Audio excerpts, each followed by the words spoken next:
Praise the Lord. ஹல்லேலூயா. கர்த்தர் நல்லவர். ஹல்லேலூயா. நேற்று காலையில் பைபிள் படிக்கும்போது டெய்லி இந்த ஒரு நாளைக்கு ஒரு பைபிள் ஒரு பைபிள் ஒரு நாளைக்கு ஒரு நீதிமொழிகளுக்கல்ல 31 இல்லை, அதனால் ஒவ்வொரு நாளும் படிக்கும். நேற்று காலையில் இந்த நேற்று 11 டேட்டு படிக்கும்போது என் இருதயத்தில் ஒரு வார்த்தை ஆண்டவர் பேசினார், உணர்த்தினார். அதை தான் இன்றைக்கி நம்ம பார்க்க போகிறோம். நீதிமொழிகள் 11ஆம் அதிகாரம் எடுத்துக்க. நீதிமொழிகள் 11ஆம் அதிகாரம் 24 26 வரைக்கும் வாசிக்கும். வாரி இறைத்தும் விருத்தி அடைவாரும் உண்டு. வாரி இறைத்தும் எல்லாரும் எடுத்துறீங்களா? 772 பக்கம், 772 பேஜ். வாரி இறைத்தும் விருத்தி அடைவாரும் உண்டு, அதிகமாய் பிசினித்தனம் பண்ணியும் வறுமை அடைவாரும் உண்டு. உதார குணமுள்ள ஆத்துமா செழிக்கும். எவன் தண்ணீர் பாய்ச்சுகிறானோ அவனுக்கு தண்ணீர் பாய்ச்சப்படும். தானியத்தை கட்டி வைக்கிறவனை ஜனங்கள் சபிப்பார்கள். விக்கிரமுடைய தலையின் மேல் ஆசீர்வாதம் தங்கும். தலை கவனிக்க. 3 வசனம், 3மே இருதயத்தில் ஆண்டவர் பேசணும். என்ன சொல்றாரு? வாரி அடைத்தாலும் விருத்தி அடைய முடியும். புரியுதா? நிறைய பேர் நம்ம ஊரில் சொல்லுவாங்க, இறக்கிற கிணறு தான் என்ன செய்யும்? சுரக்கும். இறக்க தான் சுரக்கும். இறக்காமல் விட்டால் தண்ணியே என்னாயுமா? கெட்டு போயிடுமா? அதனால் வாரி இறைச்சா அது சுரந்துக்கிட்டே இருக்கும், விருத்தி அடையும். அடுத்தது, அதிகமாக பிசினித்தனம் பண்ணியும் என்ன நினைப்பான்? ரொம்ப பிசினித்தனம் பண்ணி சிக்கனமாக இருந்து, சிக்கனம் நல்லது, பிசினித்தனம் நல்லது இல்லை. புரியுது? சிக்கனம்னு அர்த்தம் தேவையில்லாத செலவெல்லாம் வைக்காதபடிக்கு உண்மையாக எதுக்கு செலவு பண்ணணுமோ அதுக்கு செலவு பண்ணணும், சாப்பிட்ணும். ஆண்டவர் சொல்கிறாரு, உண்ணவும் உடுக்கவும் உண்டாயிருந்தால் போதும் அப்படின்னு அர்த்தம். சோறு தண்ணி சாப்பிடாம சேர்த்து வைக்காதீங்க. புரியுதா? ட்ரெஸ்ஸு, நல்ல ட்ரெஸ்ஸு போடுங்க. ஏன்னா ஆண்டவரே சொல்கிறார், உண்ணும் உடுக்கும். அதுக்காக நேரம் போகும்போதெல்லாம் அந்த ட்ரெஸ் எடுக்கணும் அப்படி இல்லை. புரியுதா? நல்லா ட்ரெஸ் பண்ணுங்கள், நல்லா சாப்பிடுங்க. புரியுதா? மற்ற தேவையில்லாத செலவு, வீணான செலவு என்ன செய்யாதீங்க, பண்ணாதீங்க. அது சிக்கனம். பிசினித்தனன்றதுன்னா சோறு கூட சாப்பிடாம அதில் ரொம்ப சிக்கனமாக இருக்கு. அப்படி பிசினித்தனம் பண்ணி நிறைய பேர் என்னாச்சா விருத்தி அடையில வறுமை வந்து. நிறைய பேர் சொல்லுவாங்க, எச்ச கையில் காக்கா ஓட்ட மாட்டான். நம்ம ஊரில் சொல்கிற பழமொழி. அப்படின்னா என்ன அர்த்தம்? இந்த சோறு சாப்பிட்டு அந்த எச்ச கையை கழுவிட்டா எல்லாம் போயிடும். எச்ச கைனா அதில் ஒரு 10 சோறு பருக்க இருக்கும், ஏதோ துணிக்க இருக்கும். அதில் ஓட்டினா அதை காக்கா சாப்பிட்ற போதுன்ட்டு எச்ச கையில் என்ன மாட்டான். புரியுதா? நான் உங்களை சொல்ல, உலகத்தில் இப்படி சொல்கிறது சொல்கிறேன். அப்படிலாம் என்ன செய்யாதீங்க, பிசினித்தனம் பண்ணாதீங்க. அடுத்தது சொல்கிறாரு, எது செழிக்குமா? உதார குணமுள்ள ஆத்துமா. சொல்லுங்க வாயை திறந்து. உதார குணமுள்ள, தாராளமாக கொடுக்கிறவன் செழிப்பான். புரியுதா? தனக்கு மிந்தி தான் என்ன சொல்லுவாங்க, தான தர்மம். அப்படி இல்லை, நம்ம சாப்பிட்ணும். புரியுதா? மற்றவனுக்கு கொடுக்கணும். ஒரு சில நேரத்தில் நம்மகிட்ட இவ்வளோ தான் இருக்குது. ஒரு நீங்கள் டெய்லி 2 சப்பாத்தி தான் சாப்பிடுவீங்க வச்சுங்களேன், 2 தோசை தான் சாப்பிடுவீங்க வச்சுங்களேன். இப்போ 2 தோசை தான் எனக்கு. ஒருத்தர் திடீர்னு ஐயோ பசியாக இருக்குதுமான்னு வந்தால், நான் டெய்லி சாப்பிட்ற 2 என்னால் குறைக்க முடியாது, உனக்கு இல்லைன்னு சொல்லுவீங்களா? சரி, இன்னைக்கு 2 சாப்பிட முடியல, ஒரு 1 கொடுத்துரும், நான் பரவாயில்ல அப்படின்ட்டு 1 கொடுக்கு. இல்லை 1 கொடுத்தா ரொம்ப எனக்கு பசிக்கும், உனக்கு பாதியாவது கொடுக்குறேன், ஒரு 1.5 நான் சாப்பிட்டுக்கிறேன், நீ பாதி எடுத்துக்கோ, அது கொடுத்தா கூட பரவாயில்ல. ஆனால் ஏன் 2 நான் குறைக்கவே மாட்டேன்னு இருக்காதீங்க. புரியுதா? அதுதான் உதார குணமுள்ள ஆத்தும். எவன் தண்ணீர் பாய்ச்சுகிறானோ அவனுக்கு தண்ணீர் பாய்ச்சப்படும். கொடுத்தாதான் நமக்கு கிடைக்கும். புரியுதா? அதனால மற்றவங்களுக்கு கொடுங்க. அடுத்தது சொல்றாரு, தானியத்தை கட்டி வைக்கிறவனை ஜனங்கள் சபிப்பார்கள். விக்கிரவனுடைய தலையின் மேல் ஆசீர்வாதம் தங்கும். அப்போ என்ன அர்த்தம்? தானியத்தை கட்டி சேர்த்து வச்சிருக்கான் நிறைய பேர். அப்போ இலவசமா கொடுக்கறவங்க கூட சொல்லுங்க, விற்கிறவன் அப்படின்னா அர்த்தம் விற்க வேண்டியதை விற்காம பதுக்கி வைக்கிறான். இப்பெல்லாம் பரவாயில்ல, நமக்கு ரேஷனில் கவர்மெண்ட்டே ஃப்ரீயாக அரிசி போடும். நல்லா இருக்குது அந்த அரிசிலாம். புரியுதா? அந்த அரிசி அவ்வளோ நல்லா இருக்குது. ஆனால் நம்ம தான் என்ன செய்யறதில்ல, சாப்பாட்டுக்கெல்லாம் அது ரொம்ப ஹார்டாக இருக்குன்ட்டு ஏதோ டிஃபனுக்கெல்லாம் வச்சுக்கிறீங்க, சாப்பாட்டுக்கு நல்ல அரிசி வாங்குறோம். இப்போ அரிசியில் நம்ம ஊரில் இப்போ பஞ்சம் இல்லை, ஆனால் ஒரு வர பார்த்தது அதை எப்படியே தடுத்துட்டாங்க. பழைய காலத்தில் நானும் சின்ன வயசில் இருக்கும்போது பார்த்தா ரேஷன் கடையில் அவ்வளோ கியூ நிற்கும், ஏன்னா வெளியே அரிசி கிடைக்காது. இன்னும் விஷயம்னா இப்போது ரேஷன் கடையில் யார் நடத்துகிறாங்க? கவர்மெண்ட்டே நடத்துது. அதுக்கு சம்பளம் கொடுத்து. எனக்கு தெரிஞ்சு சின்ன வயசில் ரேஷன் கடைன்றது பார்த்தீங்கன்னா ப்ரைவேட் ஆளுங்க நடத்துனாங்க. அவன் எந்த அந்த இன்ஃப்ளூயன்ஸில் அந்த கடை வாங்கினான்னு தெரியல. அப்போ என்ன பண்ணுவாங்க, ரேஷனில் போட வேண்டியதெல்லாம் குறைச்சி காலி ஆயிடுச்சின்னு போர்டு போட்டுருவான், நோ ஸ்டாக் அப்படின்னு. ஆனால் உள்ளே பார்த்தா மூட்டை மூட்டையாக பதுக்கி வச்சுருப்பான். பதுக்கி வச்சு அதை என்ன பண்ணுவான், வெளியே யாருக்கா விற்றுவான் அதிக விலைக்கு. புரியுதா? இதுதான் கட்டி வைக்கிறவனை ஜனங்கள் என்ன செய்வாங்களா சொல்லுங்க, சபிப்பார்கள். ஆனா விக்கிரமுடைய தலையின் மேல என்ன வருமா, ஆசீர்வாதத்தை. அதனால அப்படிலாம் இல்லாது எனக்கு வேணும் எனக்கு வேணும் எனக்கு வேணும் எனக்கு வேணும். நிறைய பேர் அதை சொல்லுவாங்க. சின்ன வயசுலேயே அந்த வார்த்தையெல்லாம் சொல்லி கொடுக்காதீங்க. குடு குடு அப்படி சொல்லி கொடு. புரியுதா? கட்டி வைக்கிறவன் சபிப்பாங்க, விக்கிரம் தலையின் மேல் ஆசீர்வாதம் தங்கும். அடுத்தது எப்படி கொடுக்கணுன்றாரு 2 கொரிந்தியர் 9ஆம் அதிகாரம். விசனமாயும் அல்ல, 6:7 கட்டாயமாயும் அல்ல. ஒருத்தன் கொடுக்கும்போது ஐயோ இவனுக்கு கொடுக்க வேண்டியதா இருக்குதேன்ட்டு விசனமாக கொடுக்காதீங்க, கட்டாயமாக கொடுக்காதீங்க. எப்படி கொடுக்கணுமா, மன உற்சாகமாய். நீங்கள் ஏழைகள் கொடுத்தாலும் சரி, இல்லை உங்கள் கூட பிறந்தவங்களை யாரோ ஒரு கஷ்டப்படுறாங்க, இல்லை தேவ ஜனங்களே அறிமுகமான சகோதர சகோதரிகள் கஷ்டப்படுறாங்க, அவங்களுக்கு கொடுத்தாலும் சரி, எல்லாத்துக்கும் மேலே ஊழியத்துக்கு கொடுத்தாலும் சரி, எப்படி கொடுக்கணுமா சொல்லுங்க, உற்சாகமா. யாத்ராகமம் இப்போ நேத்தா முந்தா நாள் நினைக்கிறேன், அந்த ரெகுலர் படிக்கிற பார்த்து யாத்ராகம் வருது. உற்சாகமாய் கொடுக்கறதுல கேட்டு வாங்கன்றார் ஆண்டவர். புரியுதா? ஆசரிப்பு கூடாரத்துக்கு. அப்போ எதை செஞ்சாலும் எப்படி செய்யணுமா சொல்லுங்க, ஆமாம் மன உற்சாகமாக கொடுங்க, அப்போதான் அதுக்கு பலன் உண்டு. சரியா? இப்போ 3 காரியம் நம்ம பார்க்க போகிறோம். ரொம்ப ஷார்ட்டாக, யூத் மீட்டிங் இருக்கிறதால சீக்கிரமாக முடிச்சிருவேன். 3 காரியம். எந்த குடும்பம் ஆசீர்வதிக்கப்படும், செழிக்கும், எல்லாமே இந்த கொடுக்கறதுல தான். அதை குத்தி நம்ம பார்க்க போகிறோம். முதல்ல ஒரு வசனம் வாசிங்க. அது நீதிமொழி, 3மே நீதிமொழிகள் தான். நீதிமொழிகள் 14ஆம் அதிகாரம் 31.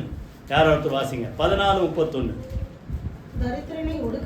தரித்திரனை ஒடுக்குகிறவனை அவனை உண்டாக்கினவரை நிந்திக்கிறான், தரித்திரனுக்கு தயை செய்கிறவனோ அவரை கனம் பண்ணுகிறான். நல்லா கவனிங்க. அப்போ நீங்க நல்லா விருத்தி அடையணும், பெருகணும் அப்படின்னா ஆண்டவர் சொல்றாரு, தரித்திரனுக்கு தாராளமா கொடு, ஒடுக்காத. தரித்திரன் என்ன செய்யாத, ஒடுக்காத. பொதுவாகவே ஒரு பலமுள்ள மக்கள் அவங்களை உங்களால் ஒடுக்க முடியாது. அவன் என்ன செய்வான், சொல்லுங்க என்ன செய்வான், எதிர்த்து கேட்பான் என்ன அப்படின்ற. ஆனால் ஒடுக்கப்படுகிற மக்கள், தரித்திரர்கள் என்ன செய்வான், வாயை கேட்க மாட்டாங்க. அப்படியா, சரி சரி அப்படி போயிடும். ஆண்டவர் என்ன சொல்றாரு, தரித்திரருடைய நியாயத்தை அவர் கேட்பாராம். புரியுதா? அதனால தரித்திரரை என்ன செய்யாத, ஒடுக்காத. அவனுக்கு நீ தாராளமா கொடுத்தா நீ யாரை கனம் பண்ற, கர்த்தரை கனம் பண்ற. இந்த தரித்திரனை ஒடுக்கிறது எப்படி, ஒரு 2 காரியத்தை நம்ம பார்ப்போம். முதல்ல வாசிங்க, யாக்கோபு நிருபம் எடுங்க. யாக்கோபு நிருபம் 5ஆம் அதிகாரம் 1 நீங்க வாசிங்க. யாக்கோபு நிருபம் 5ஆம் அதிகாரம் 316வது பக்கம், புதிய ஏற்பாடு. ஐஸ்வர்யவான்களே கேளுங்கள், உங்கள் மேல் வரும் நிர்பந்தங்கள் நிமித்தம் அலறி அழுங்கள். உங்கள் ஐஸ்வர்யம் அழிந்து உங்கள் வஸ்திரங்கள் பொட்டரித்து போயின, செல்லரிச்சு போயிடும்ன்றார். ஐஸ்வர்யம் என்ன செய்யுமான், நிலைக்காது, அது என்ன செய்யும், அழிஞ்சிரும். அடுத்த 3ஆம் வசனத்துல உங்கள் பொன்னும் வெள்ளியும் துருப்பிடித்தது. கவனிங்க, பொண்ணு வெள்ளி துருப்பிடிக்குமா, இரும்பு தான் துருப்பிடிக்கும். பித்தளை கூட கொஞ்சம் அப்படி ஒரு மாதிரி ஆயிடும். ஆனா இங்க என்ன சொல்றாரு, யாருக்கும் சேர்க்காம தான் கட்டி வைக்கிறான் பாருங்க, அவனை சொல்றாரு. யாருக்கும் பிரயோஜனம் இல்லாம பதுக்கி வைக்கிறான் அவனை சொல்றாரு. உங்கள் பொண்ணு வெள்ளி என்ன செய்யுது, யாருக்கும் பிரயோஜனம் இல்லாம துருப்பிடிச்சு கிடக்குது. அவைகள் உள்ள துரு உங்களுக்கு விரோதமா சாட்சியா இருந்து அக்னியை போல உங்கள் மாம்சத்தை தின்னும். எது நம்ம மாம்சத்தை தின்னுமா? யாருக்கும் உதவாம எதை சேர்த்து வைக்கிறீங்க அது தின்னும். துருன்றது விட்டுருங்க. யாருக்கும் பிரயோஜனம் இல்லாமல் ஒன்று ஏதாவது பதுக்கி வைக்கிறீங்கன்னா அது நம்மளை அழிச்சிரும். அடுத்தது சொல்றாரு, கடைசி நாட்களில் பொக்கிஷத்தை சேர்த்தீங்க. கடைசி நாள் ஆண்டவர் வரப்போறாரு. வர்றதுக்கு அவர் ராஜ்யத்துக்கு தாராளமாக செலவு பண்ணி எவ்வளோ ஐஸ்வர்யவான்கள் எவ்வளோ ஐஸ்வர்யத்தை இயேசுனுடைய ஊழியத்துக்காக கொடுத்துருக்குறாங்க தெரியுமா? அப்போ அந்த துரு என்ன செய்யுமா? சாட்சி கொடுக்கும். கடைசி நாளில் பொக்கிஷத்தை சேர்த்து வச்சிருக்கீங்களே, இதுதான் அந்த தரித்திரத்தை ஒடுக்கிறது. என்னன்ட்டு 4ஆம் வசனத்தில் சொல்றாரு பாருங்க, உங்கள் வயல்களை அறுத்த வேலைக்காரருடைய கூலி உங்களால் அநியாயமா பிடிக்கப்பட்டு கூக்குரல் எடுக்கிறது. ஒருத்தன் கொடுக்க வேண்டியதை என்ன செய்யாம கொடுக்காம புடுங்கி வச்சா பதுக்கி வச்சா அந்த கூலி இல்லைன்னா அந்த பணமோ ஏதோ பொருளோ அது என்ன செய்யுமா கூக்குரல்.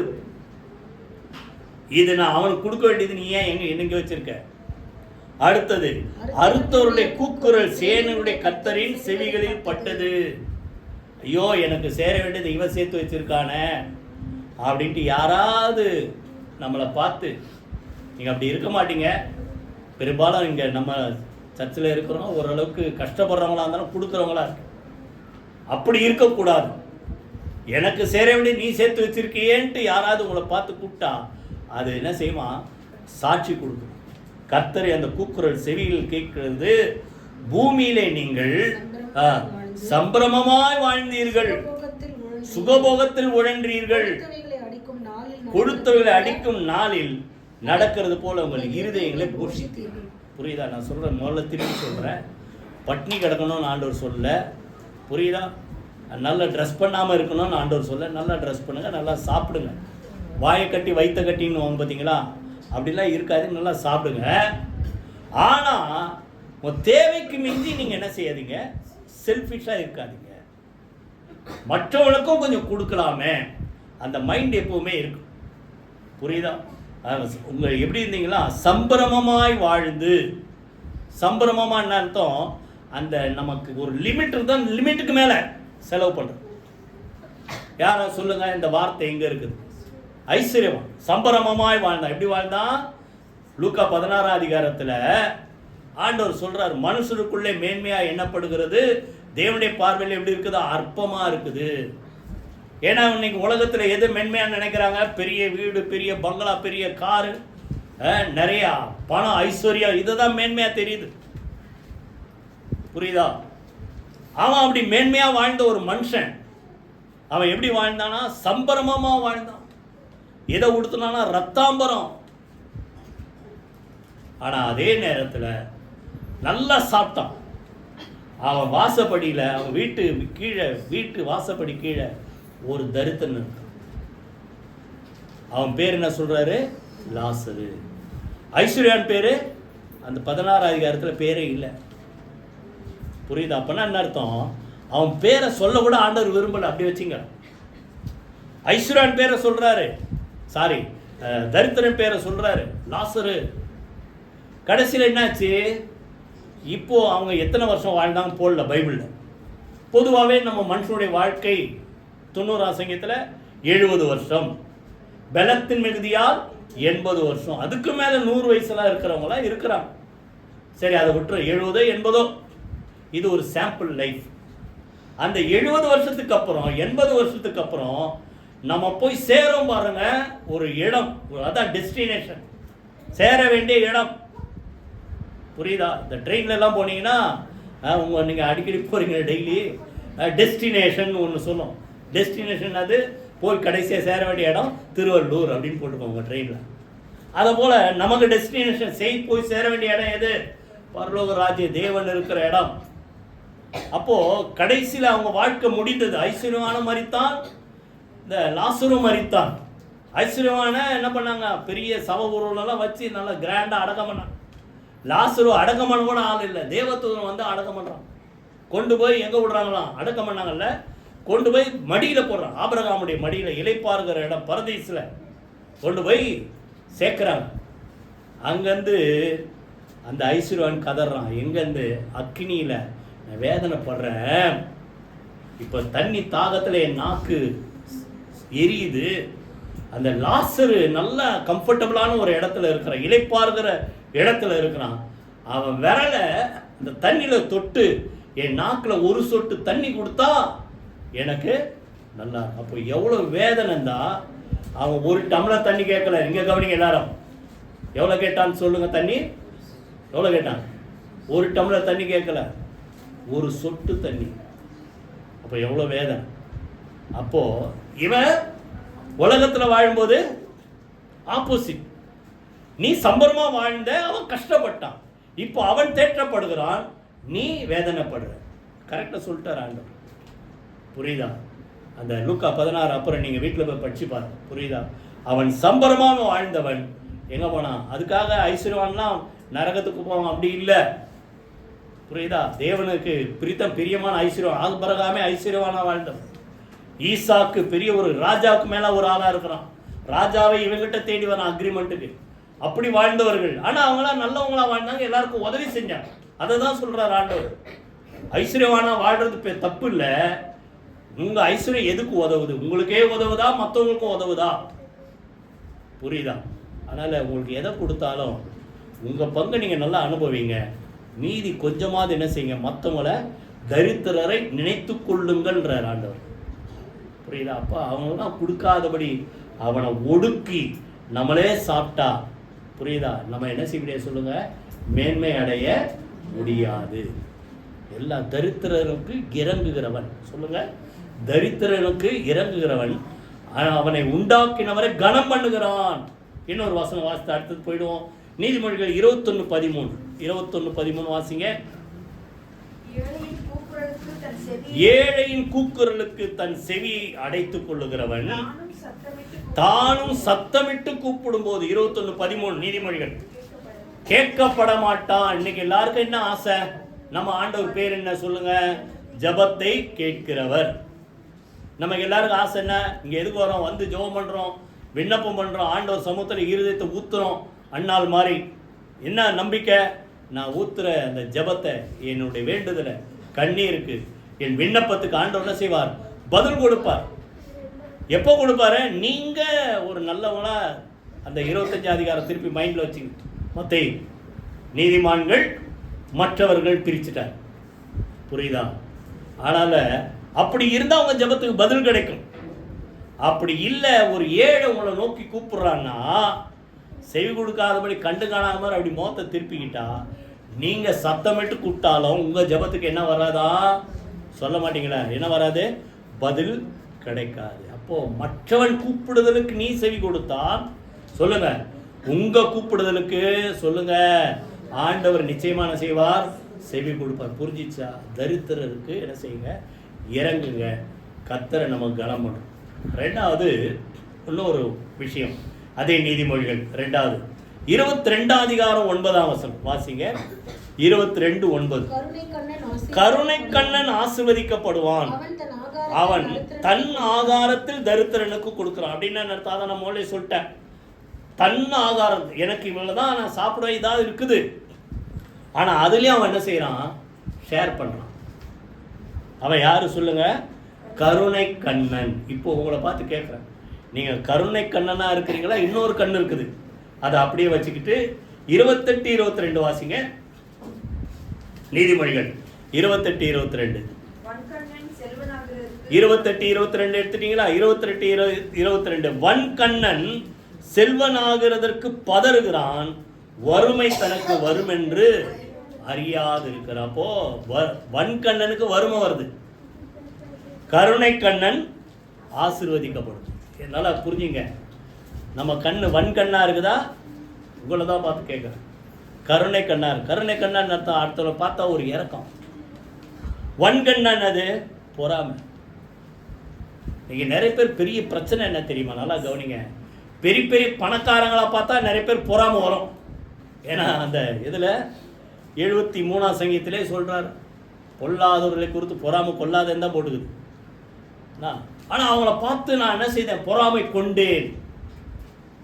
இது கூட பரவாயில்ல, பொறாமை வரக்கூடாது. ஆனால் யார் மேலே பொறாமை வருதான்? ஏழைகள் மேலே. வன்கண் என்ன பண்ணுறான்? சாதாரண ஆளுங்க பொதுவாகவே இன்னைக்கு உலகத்தில் இருக்கிற மக்களுடைய நிலைமை என்னன்னா, அவன் கஷ்டப்படும் போது அவனை பற்றி ஒன்றுமே கேரே பண்ண மாட்டான். அவன் கொஞ்சம் மேலே வந்துட்டமே, ஆஹா உனக்குன்னா அவ்வளோ கொழுப்பா சொல்கிறாங்களா இல்லையா? உங்களே சொல்லியிருப்பான். நீங்கள் கஷ்டப்படும்போது சீண்ட கூட மாட்டாங்க. நீங்கள் நல்லா இருக்கும்போது அப்படியா அப்படின்னுவான். இப்போ நான் என்ன அர்த்தம்? அவங்க பார்வை பேச்சில் வித்தியாசம் தெரியும். என்ன இது கருணை கண் இல்லை, உங்களுக்கு என்ன கண்ணு?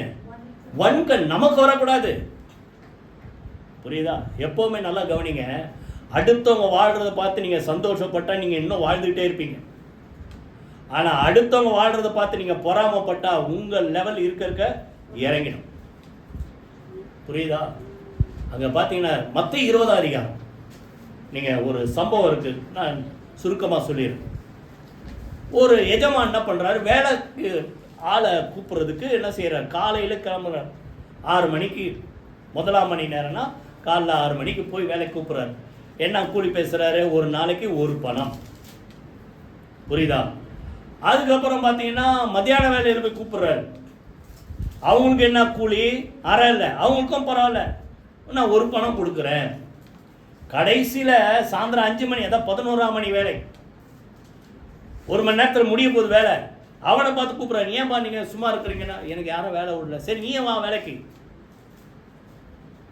சாயந்தரம் 5 மணிக்கு ஒருத்தனை கூப்பிட்றாரு, உனக்கு நான் 1 பணம் கூலி தரேன் அப்படின்னோடனே இவர் சொன்னபடி 20ஆம் அதிகாரம் அப்புறம் படிச்சு பாருங்க. சொன்னபடி எல்லாருக்கும் சாயந்தரம் கூலி கொடுக்குறாரு. முதல்ல யாரு கூலி கொடுத்தாரா? பின்னால் வந்தவங்க, பிந்தி வந்தவர்கள் தொடங்கி முந்தி வந்தவர்கள் வரைக்கும். அப்போ ஃபஸ்ட்டு சம்பளம் வாங்குறவங்க யார்? உங்களையே அங்கே அந்த கியூவில் நிறுத்தினா எப்படி இருக்கும்? காலைல 6 மணிலேருந்து வேலை செய்கிற அவனுக்கு முதல்ல சம்பளம் கொடுக்குறாயா? கூப்பிடுவீங்கள்ல, கூப்பிட்டு அவனுக்கு 1 பணம் கொடுத்தாச்சு. புரியுதா? அவன் நினச்சான் 1 பணம் கொடுத்தா அப்போ நமக்கு நிறைய கொடுப்பார் போகுது. ஏன்னா 1 hour வேலை செஞ்சவனுக்கு 1 பணம், 12 மணி நேரம் நான் வேலை செஞ்சுருக்கேனே, அப்போ எனக்கு 12 பணம் கொடுப்பார் போகுதுன்னு நினச்சான். அப்புறம் பார்த்தா மத்தியானம் வந்தவனுக்கும் 1 பணம். எல்லாத்துக்கும் மேலே காலைல 6 மணிக்கு வேலை வந்தவனுக்கு 1 பணம். இப்போ 6 மணிக்கு வேலைக்கு வந்தவன் கேட்குறான், ஏய்யா சாயந்தரம் 5 மணிக்கு வந்தவனுக்கும் 1 பணம் கொடுக்குற, நான் காலைல பகலின் உஷ்ணத்தையும் வெயிலின் கஷ்டத்தையும் அனுபவித்த எனக்கு 6 மணிலேருந்து வேலை செஞ்சுக்கிறேன், 12 மணி நேரம் வேலை செஞ்சுருக்கேன், எனக்கும் 1 மணி கொடுத்தேன். கொடுத்தேன்னு கூட சொல்ல, அவனையும் என்னையும் சமமாக்கிட்டிய. எத்தனை வாசனம் அது? அவனையும் 12ஆம் வாசனம் 20:12. நல்லா கவனிங்க. அவனையும் என்னையும். இப்போ நல்லா கவனிங்க. இப்போ என்ன பிரச்சனை? உனக்கும் கிடைக்குது, அவனுக்கும் கிடைக்குது. ஆனால் என்ன பொறாம? வன்கண்ணு அவனையும் நம்மளை ஈக்குவல் ஆக்கிட்டார. எப்போ நம்ம கொஞ்சம் மேலே தானே இருக்கணும், அவன் நம்ம கொஞ்சம். யாரை பற்றி அப்படி நினைக்காதீங்க. புரியுதா? நான் உங்களை பார்த்து டெய்லி சொல்கிறது தான், வரும்போதெல்லாம் சொல்கிறேன், நீங்கள் நல்லா இருக்கணும், இருக்க மேலே வரணும்னு தான் நான் நிறைய கற்றுக் கொடுக்குறேன். புரியுதா? ஆனால் ஓரளவுக்கு மேலே வந்துட்டு தான் இருக்கு. இன்னும் நிறைய நான் எதிர்பார்க்குறேன். எல்லாத்துக்கும் மேலே ஆண்டவர் இன்னும் அதிகமாக எதிர்பார்க்குறார். புரியுதா? அதனால் அவனுக்கு என்ன வைத்தறிச்சல்? அவனை என்னையும் சமமாக்கிட்டிய. அப்போ என்ன அர்த்தம்? அது வன்கண். வன்கண் நமக்கு இருக்கக்கூடாது. கருணை கண் இருந்தால் நம்ம எப்படி இருப்போம் சொல்லுங்க? வாயத்தை வந்து ஆசீர்வதிக்கப்படுவோம். வன்கண் அது அந்த எஜமானே கேட்குற, நான் தயாளனாக இருக்கிறதால 6 மணிலேருந்து வேலை செஞ்சு உனக்கு நான் சொன்னபடி அக்ரிமெண்ட் படி உனக்கு கொடுத்துட்டேன். அவன் மேலே நான் இறக்கம் பாராட்டி, சரி இதுக்கு விட கம்மியாக கூலி கொடுத்தா அவன் என்ன பண்ணுவான்? அவனுக்கு வேலை கிடைக்கல, 5 மணிக்கு தான் வேலைக்கு வந்தான். அவனுக்கும் நான் கொடுக்குறேன், நான் தாராளமாக கொடுக்குறேன். என் தயாள குணத்தை நீ எதுவும் என்ன செய்யாத, தப்பாக நினைக்காத. புரியுதா? நான் வந்து கருணை கண்ணை நான் கொடுக்குறேன், நீ என்ன பண்ணாத வன்கண்ணாக இருந்தால் அவன் மேலே என்ன செய்யாத. சொல்லுங்கள், பொறாமப்படாத. நல்லா கவனிங்க. நம்ம விருத்தி அடையணும்னா எந்த கண் இருக்கக்கூடாது? சொல்லுங்களேன், வன்கண் இருக்கும். பொறாமப்படாத. கருணை கண்ணன் சொல்லுங்க ஆசீர்வதிக்கப்படுவான். 28-27 கூட வாசிங்க.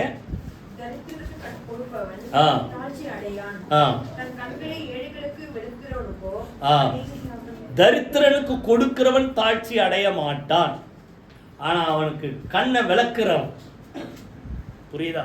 அதான் ஏழைக்கு இறங்குறவர் கர்த்தருக்கே கடன் கொடுக்கிறான், அவன் கொடுத்ததை அவர் திரும்ப கொடுப்பார். அப்போ தரித்திரனுக்கு கொடுக்கிறவன் என்ன செய்ய மாட்டான், தாழ்ச்சி அடைவதே இல்லை, புரியுதா? அதை தான் சொல்றாரு, அவனை விட்டு கண்ணை விளக்குகிறவர்கள். இப்போதான் நம்ம அந்த 25 அதிகாரம் படித்தோமே, அதை இந்த இடத்துல வந்து நிறுத்தணும். மற்ற 25 படித்தோம். வியாதியாக இருந்தேன் பார்க்க வந்தீங்க, அடுத்தது காவலில் இருந்தேன் விசாரிக்க வந்தீங்க, அடுத்தது பசியாக இருந்தேன் சாப்பாடு கொடுத்தீங்க, தாகமாக இருந்தேன் தாகத்தை தீர்த்தீங்க. நீதிமான்கள் கேட்பாங்களாம், ஆண்டவர் எப்போ நாங்கள் உங்களுக்கு வந்து பசியாக இருக்கும்போது கொடுத்தோம் கேட்பாங்களாம். அப்போது அவர் என்ன சொல்லுவார், நீ ஒரு நாள் என்னை போல சகோதரனாகி இந்த ஒரு சிறியனுக்கு ஒரு நாள் சோறு போட்ட பார்த்தியா, அவனுக்கு உதவி செஞ்ச பார்த்தியா, அவனை வியாதியில் இருக்கும்போது அவனை விசாரிக்க வந்த பார்த்தியா, அப்போ அந்த இடத்துல அவன் இல்லை நான் தான் இருந்தேன்ற மாதிரி சொல்ற. நீ அவனுக்கு செஞ்சதை யாருக்கு செஞ்ச, எனக்கே செஞ்சு. அப்போ நீதிமான்களுக்கு அப்படி ஒரு பதில். அதனால வாருங்கள் பிதாவினால் ஆசீர்வதிக்கப்பட்டவர்களே, உங்களுக்காக ஆயத்தம் பண்ணப்பட்ட ராஜ்யத்தில் போய் சேருங்கன்ட்டு அந்த வலது பக்கத்தில் நிற்கிற செம்மறியாடுகள்ன்ற நீதிமான்களை பார்த்து சொல்றார். இடது பக்கத்தில் பார்த்து என்ன சொல்றாரா, சபிக்கப்பட்டவர்களே. இப்போ அந்த நீதிமொழிகள் என்ன வார்த்தை வந்தது, கண்களை விளக்குகிறவனுக்கு என்ன வருமா, அநேக சாபங்கள். நான் உங்களை சாபம் வரும்னு நான் உங்களுக்கு சொல்ல வரலை, ஜாக்கிரதையாக இருங்க. கண்ணை என்ன செய்யாதீங்க, விளக்காதீங்க. ட்ரெயின்லலாம் நான் இப்போ ட்ரெயினில் ரொம்ப போகிறதில்ல, போகும்போது பார்த்தா அங்கே என்ன செய்வாங்க, சிக்னலில் நிற்பாங்க. ஆனால் இந்த சைடில் எப்போவுமே அந்த காசு கொஞ்சம் ரெடியாக வச்சுது, முடிஞ்சால் அந்த சிக்னல் ஆஃபில் இருந்தால் தான் கொடுப்பேன். அது பாட்டு வந்து பத்திரம் அடிபட்டுறக்கூடாதுல்ல. ஆனால் ட்ரெயினில் போகும்போது பார்த்தா என்ன பண்ணுவேன், நான் நேரத்தில் பார்த்துருக்கேன். நான் ஓரளவுக்கு அப்போ ட்ரெயின்லலாம் போகும்போது காசு எப்போவுமே சில்லறையாக வச்சுருப்பேன் கொடுக்குறது. அப்போ தான் என்ன பண்ணுவோம், அப்படியே பேப்பர்லேயே மூடிக்குவோம் மூஞ்ச. பார்த்துருக்கீங்களா அதெல்லாம்? அவர் ரொம்ப மும்முரமாக பேப்பரை படிக்கிறார். அவன் என்ன பண்ணுவான், இவர்கிட்ட கிடைக்காது போயிட்டே இருப்பான். அப்போ என்ன சொல்கிறேன், நான் கொடுக்க மாட்டேன்றது காட்டிட்டான். இப்படி கண்ணை என்ன செய்யாதீங்க சொல்லுங்கள், விளக்காதீங்க. உங்கள் கண் எப்படி இருக்கிற வாயத்தன்னு சொல்லுங்களேன், கருணை கண்ணாக இருக்கட்டும். அந்த கருணை கண்ணோடு இருந்ததால் தான் யாரை பார்த்தாலும் உதவி செய்யும்போது ஆண்டவர் சொல்கிறாரு, நீ அவனுக்கு செய்யலை எனக்கே செஞ்சீங்க. உதவி செய்யாமல் அசட்டை பண்ணவங்களை பார்த்து நீங்கள் அவனை அசட்டை பண்ணல, என்ன அசட்டை பண்ணீங்க. அதை முதல்ல படித்ததை இப்போ கொண்டு வந்து நிறுத்துங்க. அப்போ நமக்கு என்ன தேவை, விருத்தி அடையணும்னா சொல்லுங்கள், கருணை கண். வாயை திறக்க மாட்டீங்களே, கருணை கண் தேவை. மூணாவது நம்ம ஆசீர்வதிக்கப்படணும், விருத்தி அடையணும்னா நீதிமொழிகளிலே 3ஆம் அதிகாரம் 9-10 வாசிங்க. 9 நல்லா கவனி. உன் பொருள்னா அர்த்தம், உங்கள் கையில் ஒரு வருமானம் வருது, உங்களுக்கு ஒரு ஏதோ ஒரு கிடைக்குது, ஐஸ்வர்யம் ஆசீர்வாதம் கர்த்தர் கொடுத்துருக்கிறார், புரியுதா? உன்னுடைய அந்த பொருள். அடுத்தது விளைவின் முதற் பலன். இதனால யாரை கனம் பண்ணு, கர்த்தரை கனம் பண்ணு. அப்பொழுது உன் களஞ்சியங்கள் பூர்ணமாய் நிரம்பும், உன் ஆலைகளில் திராட்சை ரசம் புரண்டோடு. பொதுவாகவே நான் அதை ரொம்ப உங்களுக்கு சொல்றது இல்லை, புரியுதா? ஆனால் சொல்லணும். நம்ம அவங்களாம் ரொம்ப கஷ்டப்படுறாங்களேன்ட்டு நான் சொல்கிறது எனக்கு மனசு கஷ்டமாக தான் இருக்குது, ஆனால் சொல்லணும். இப்போ என்ன சொல்கிறாரு, உன்னுடைய விளைவின் முதற் பலன். அடுத்தது உன்னுக்கு வருகிற வருமானங்கள், அதான் உன்னுடைய பொருள். இதை என்ன செய், கர்த்தரை கனம் பண்ணு. நீங்கள் அந்த லேவியராகலாம் பார்த்தீங்கன்னா முதற் பலனை கொண்டு வந்து என்ன செய், கர்த்தருக்கு செலுத்துன்றார். நீ ஒரு வசனம் வாசிங்க, எசேக்கியேல் 44:30. யார் ஒருத்தர் வாசிங்க, 44:30 வாசிங்க. எசேக்கியேல் 44:30.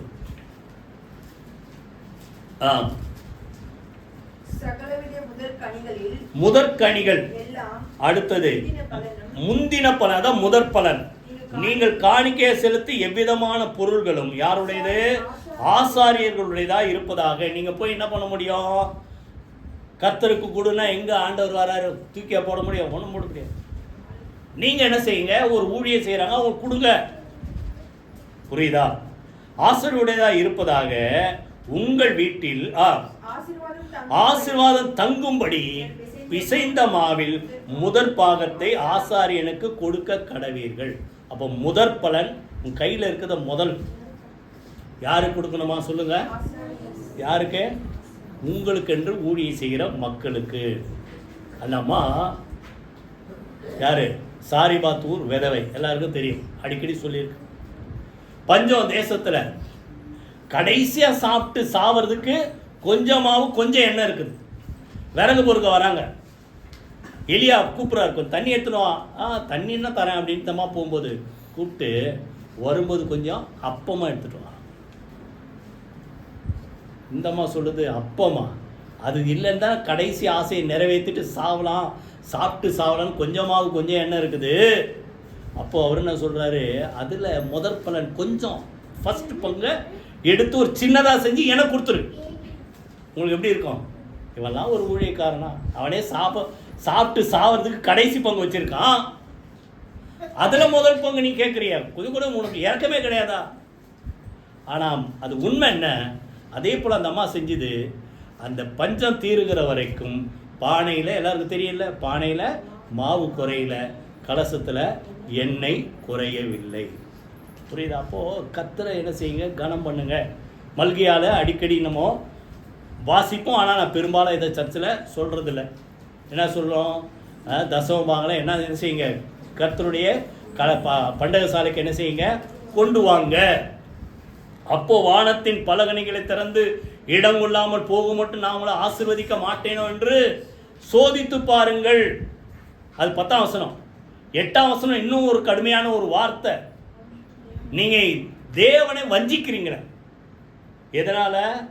தசமபாக காணிக்கையில வஞ்சிக்கிறீங்களே. புரியுதா? அப்போ நல்லா கவனிங்க. நான் பெரும்பாலும் எல்லாருக்கும் சொல்றது அதான். எவ்வளோ கஷ்டப்பட்ட காலம்லாம் இருக்குது. இந்த ஊழியம் செய்யும்போது எவ்வளோ கஷ்டப்படும் உங்கள் எல்லாருக்கும் தெரியும். அப்போவும் நான் இதெல்லாம் சொல்லியிருக்கேன், உங்களை தான் பார்த்து கேட்குறேன்.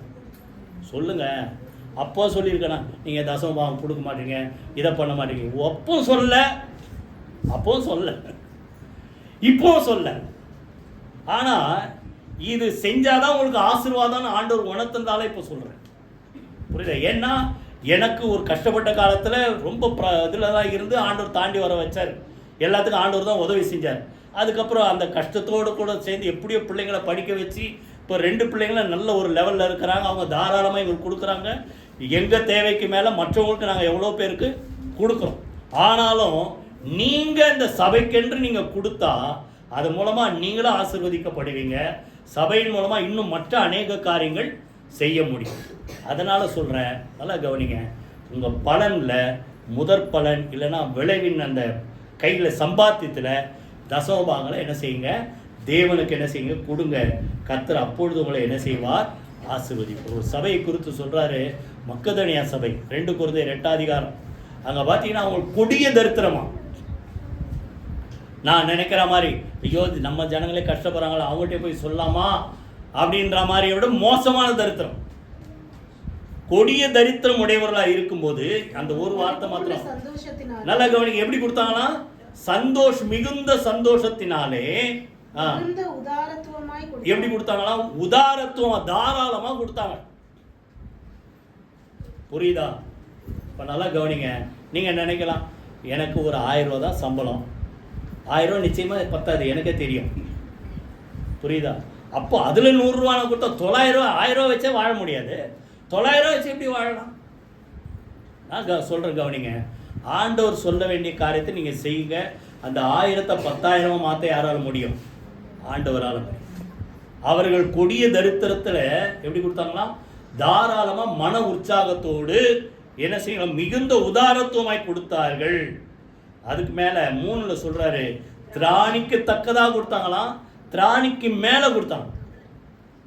பொதுவாகவே இந்த திராணின் போது எனக்கு ஞாபகத்துக்கு வர்றது ஒரே ஒரு வார்த்தை தான், திராணிக்கு மேலே எங்களை ஆண்டவர் செய்யப்பட்டார், சோதிக்கப்பட இடம் கொடுக்க மாட்டார்.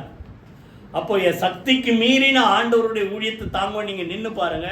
திராணிக்கு மேலே உங்களுக்கு எந்த தீமையான காரியங்களும் இல்லை, வேற பாடுகளோ எதிலும் வராதபடிக்கு கர்த்தர் என்ன செய்வார் சொல்லுங்க, உதவி செய்வார். கரையில் ஊற்றி கர்த்தர் சூத்திரம் பண்ணுவோமா? 3 காரியம். ஏழைக்கு என்ன செய்யுங்க, உதவி செய்யுங்க. ரெண்டாவது கருணை கண்ணா நடந்துங்க. எது வரக்கூடாது? வன்கண் வரக்கூடாது. மூணாவது தேவனுடைய ராஜ்யத்துக்காக தாராளமாக செலவு பண்ணுங்க. புரியுதா? அப்பொழுது உங்கள் தேவைகளை ஆண்டவர் சந்திப்பார். அவர் சொல்றார், யாரு? பேதுரு சொல்ற, எல்லாத்தையும் விட்டு வந்தோமே, படகை விட்டோம், வலையை விட்டோம், மீனை விட்டோம், இன்னொருத்தர் அந்த கேஷ் கவுண்டரை விட்டாரு, எல்லாத்தையும் விட்டு வந்தோமே, எங்களுக்கு என்ன கிடைக்கும் சொல்லும்போது சொல்றாரு, நீ எதை விட்டியோ ஆண்டவர் சொல்றார், 100 தருவேன், அதோடு கூட போனஸ், அதோடு கூட மறுமையிலே நித்திய ஜீவனை என்ன செய்வீங்க? பலனாய் அடைவீர்கள். புரியுதா? அதனால ஏழைகளுக்கு கொடுங்க, கருணை கண்ணா இருக்காதீங்க. மூணாவது ஊழியங்களுக்கு தாராளமாக கொடுங்க. கர்த்தர் உங்களை ஆசீர்வதிப்பார். எல்லாரும் எழுந்து கர்த்தரை ஸ்தோத்திரம் பண்ணி ஜெபம் பண்ணுவோம், துதிப்போம். கர்த்தரை ஸ்தோத்திரம் பண்ணுங்க. ஹல்லேலூயா. உதார குணமுள்ள ஆத்துமா செழிக்கும். எவன் தண்ணீர் பாய்ச்சுகிறானோ அவனுக்கு தண்ணீர் பாய்ச்சும். தானியத்தை கட்டி வைக்கிறவனை ஜனங்கள் சபிப்பார்கள், விற்கிறவனுடைய தலையின் மேல் ஆசீர்வாதம் தங்கும். கரையை ஊற்றி கர்த்தரை ஸ்தோத்திரம் பண்ணி ஜோமனோ நன்றி தகப்பனே, நீ சொன்ன அந்த வார்த்தைக்காக நாங்கள் ஆண்டவரே அநேக மக்களுக்கு உதவி செய்கிற மக்களாக கர்த்தரைகளை நிறுத்துவதற்காக நன்றி செலுத்துகிறோம். நாங்கள் நல்லா இருக்கும்போது மற்றவங்க நல்லா இருக்கிறத பார்த்து ஆண்டவரை ஒரு நாள் வன்கண் வராதபடி, பொறாமப்படாதபடி, இன்னும் அவங்க மேலே வருவதற்கு நாங்கள் என்ன செய்யணுமோ அதை செய்ய கர்த்தர் எங்களுக்கு உதவி செய்யுங்க. அப்படி செய்யும் போது இன்னும் அதிகமாக தெய்வ ஜனங்களை கர்த்தர் ஆசீர்வதிக்க சித்தமுள்ளவராக இருக்கிறீர். நமக்கு நன்றி செலுத்துகிறோம். எல்லாத்துக்கும் மேலே தேவனுடைய ராஜ்யத்துக்கு, சபைக்கு தாராளமாக நாங்கள் கொடுக்கிற மக்களாய் வாழ எங்களுக்கு உதவி செய்வீராக. உம்முடைய நாம எல்லா குடும்பத்திலும் மகிமைப்பட குறைவில்லாதபடி இந்த 2025 வருஷம் சகல விதத்திலும் உம்முடைய பிள்ளைகளை கர்த்தர் செழிக்க செய்வீராக. ஆவியிலும் ஆத்மாவிலும் சரீரத்திலும் பொருளாதாரத்திலும் குடும்ப ஆசீர்வாதத்திலும் ஆவிக்குரிய ஆசீர்வாதத்திலும் கர்த்தர் செழிக்க செய்வீராக. இயேசு கிறிஸ்துவின் ஜீவனுள்ள ஜெயமுள்ள நாமத்தில் ஜெபிக்கிறோம் நல்ல பிதாவே, ஆமென், ஆமென். நம்முடைய கர்த்தராகிய இயேசு கிறிஸ்துவின் கிருபையும் பிதாவுடைய அன்பும் பரிசுத்தாவினுடைய அந்யோன்ய ஐக்கியம் நம் அனைவரோடு சகல பரிசுத்த அனைவரோடும் ஆண்டவராகிய இயேசு கிறிஸ்து வருகமட்டு இருப்பதாக. ஆமென். ஆத்துமாவே கர்த்தரை ஸ்தோத்திரி, என் முழு மேலுடைய பரிசுத்த நாமத்தை ஸ்தோத்திரி. என் ஆத்துமாவே கர்த்தரை ஸ்தோத்திரி, அவர் செய்த சகல உபகாரங்களை மறவாதே. ஆமென், ஆமென். அல்லேலூயா.